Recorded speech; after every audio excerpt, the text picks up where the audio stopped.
Surah Al-Fatiha, the surah we recite every day, has the cure for all our problems. That is the argument that Ibn Qayyim makes. He says, you've got physical problems, you've got mental issues, you've got family issues, it doesn't matter. Surah Al-Fatiha contains the cure.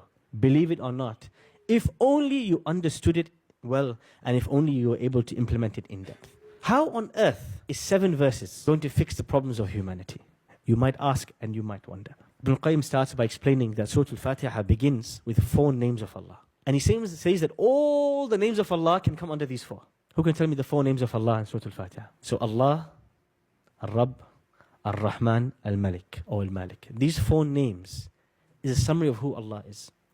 And if you deeply internalize this in your life, these 4 names, it will erase and remove the vast majority of your issues in life.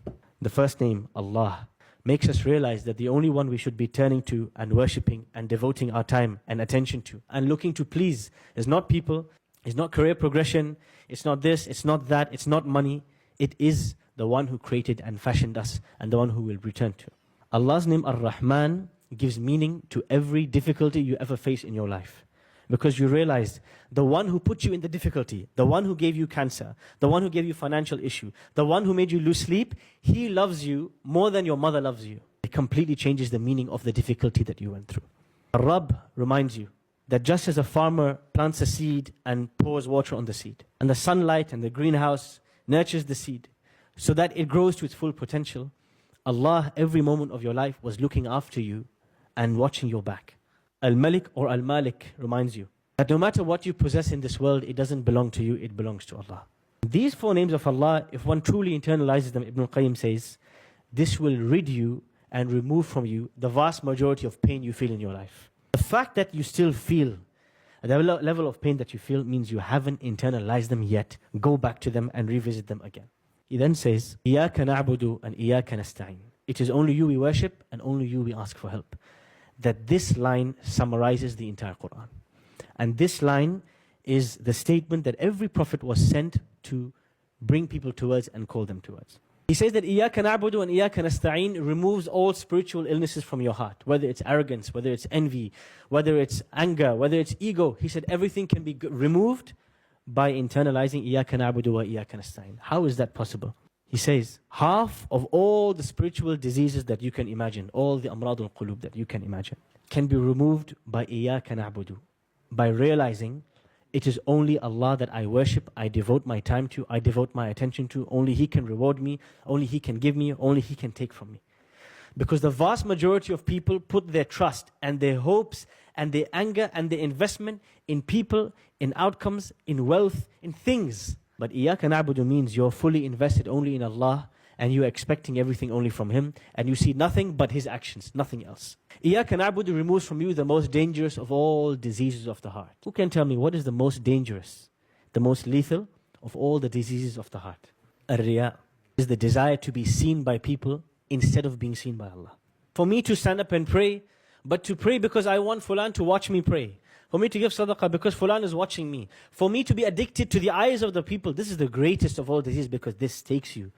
You are one step away from making these other people or these other things, you're making them equal to Allah. And that is the unforgivable sin. And you are on the edge at this point. إِيَّاكَ نَعْبُدُ fixes riya. It fixes this idea of needing the eyes of others, the attention, the validation of others, because you are trained and focused and thinking about only one thing. The one I devote myself to is the one who created and fashioned me. Only He can reward me and take from me. Someone else mentioned arrogance. This is the other most dangerous spiritual disease. Ibn Qayyim says there's the 2 most dangerous diseases is the desire to be seen by people and arrogance and pride. إِيَّاكَ نَسْتَعِينُ rids you of arrogance and pride because you realize and you internalize, no matter what happens, I'm dependent upon Allah. From the day that my nappies were being changed and I could not even do that myself, to the day I am old and I will need help to walk, I will always remain dependent in between. And that is what إِيَّاكَ نَعْبُدُ إِيَّاكَ نَسْتَعِينُ means. Oh Allah, I will always need you, no matter who I am, where I am, or what I am. I'm always and constantly in need of you. And Ibn Qayyim says, if you only internalize this, and if you only understood this, you would stop venting to people. يَسْتَخْفُونَ مِنَ النَّاسِ وَلَا يَسْتَخْفُونَ مِنَ اللَّهِ. They fear people and they don't fear Allah. إِنَّمَا أَشْكُو بَثِّي وَحُزْنِي إِلَى اللَّهِ. I only vent and complain of my distress to Allah. He says, if you look back at the prophets before you, you will realize their strength did not come from bodybuilding. Their strength came from, I'll only complain to Allah. I only turn to Allah. I know I only need Allah. From the dua that Musa makes when he arrives in Madian. Who remembers the dua Musa makes when he comes in Madian, alayhi salam? رَبِّ إِنِّي لِمَا أَنزَلْتَ إِلَيَّ مِنْ خَيْرٍ فَقِيرٍ. Oh Allah, I need you. Just whatever you give me, I need you. That's إِيَّاكَ نَسْتَعِينَ. What does Ibrahim alayhi salam say when he's inside the fire? حَسْبِيَ اللَّهُ وَنِعْمَ الْوَكِيلُ. That's إِيَّاكَ نَسْتَعِينَ. Oh Allah, I need you. I'm stuck. Where will I go? What does Yusuf alayhi salam say in the well? And Yunus alayhi salam say in the whale? لا إله إلا أنت سبحانك إني كنت من الظالمين. لا إله إلا أنت إياك نعبد سبحانك إني كنت من الظالمين إياك نستعين. You will see the same formula repeated again and again and again. It is the acknowledgement that I have no objective, no interest in nothing, in nobody except Allah, and that I need Him, I depend on Him, I'm helpless without Him. And if you really digested this, your whole life would change. Ibn Qayyim then mentions something interesting. He says the real journey, the real path, is the path of the soul.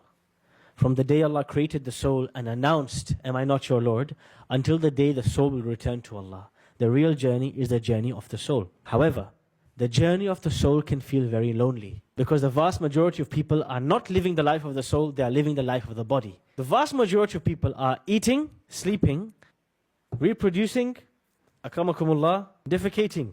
That's their life. The life of animals. It's a physical life. It's all about the body.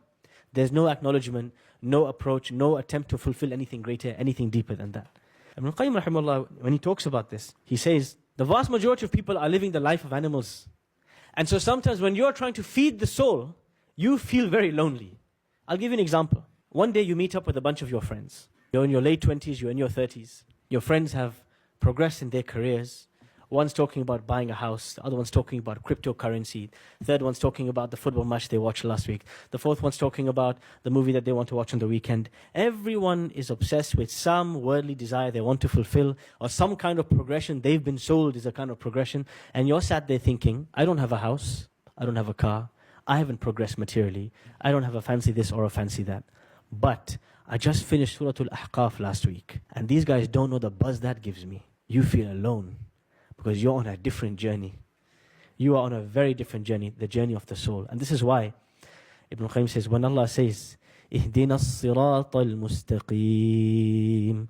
Oh Allah, guide us to this journey of the soul. Guide us not to be obsessed with the material world and the body, but guide us to the journey of the soul. When you feel lonely, you then say, صراط الذين أنعمت عليهم. The path that all those people you blessed, they are all on. There's loads of people on the same path as me. Even if I don't see them, I'm not alone. And that's why Ibn Qayyim says, one of the therapies of Surah Al-Fatiha is removing your feeling of loneliness by making you realize you may feel lonely on this path of the soul. You may be saying no to your friends, no to your colleagues, no to so many things, and instead prioritizing the Quran, prioritizing the worship of Allah, and you feel so lonely on this path. He says, don't worry, you are not alone. Do you know how many prophets have walked your path? Do you know how many righteous people have walked your path? They too felt alone, but they were with Allah, and so He rid them of their loneliness.